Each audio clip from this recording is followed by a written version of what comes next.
Sir, I demand in this August House to make paternity leave a legal right in India. Sir, हमारे देश में जब बच्चे का जन्म होता है तो बधाइयां माँ बाप दोनों को मिलती हैं, लेकिन जिम्मेदारी पूरी तरीके से माँ यानी कि मदर के हिस्से में डाल दी जाती है और हमारा सिस्टम केवल मैटरनिटी लीव को मान्यता देता है, रिकॉग्नाइज करता है। ये एक सोसाइटल फेलियर है जिसे हमारे लॉज रीइंफोर्स कर रहे हैं। सर, कानून समाज का आईना होता है और जब कानून में फादर यानी पिता की केयर गिविंग रिस्पॉन्सिबिलिटीज को मान्यता नहीं दी जाती है तो हम इंस्टीट्यूशनली ये संदेश दे रहे हैं कि पेरेंटिंग केवल मां की जिम्मेदारी, it is only and only the mother's job. मैं ये मांग करता हूं कि पैटर्निटी लीव को लीगल राइट के रूप में मान्यता दी जाए। केयर गिविंग सिर्फ मां की जिम्मेदारी नहीं मानकर जेंडर डिवाइड को और गहरा नहीं किया जाना चाहिए। अब इसे बदलने का समय आ गया है। सर, एक मां 9 महीने तक बच्चे को पेट में पालती है व्हेन शी इज प्रेग्नेंट, फिर नॉर्मल डिलीवरी या सिजेरियन जैसी मुश्किल प्रोसीजर से गुजरती है। उसे मेडिकल केयर, दवाइयों के साथ साथ अपने हस्बैंड की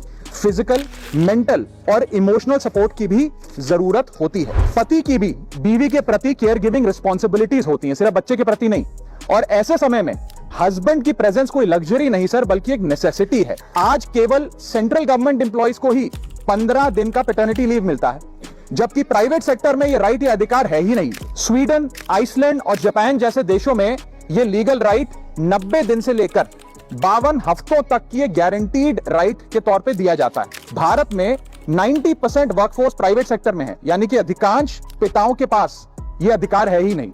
इसीलिए मैं सरकार से मांग करता हूं कि पैटर्निटी लीव को लीगल राइट बनाया जाए, क्योंकि केयर गिविंग सिर्फ मां की ही नहीं बल्कि एक shared responsibility of both the mother and the father.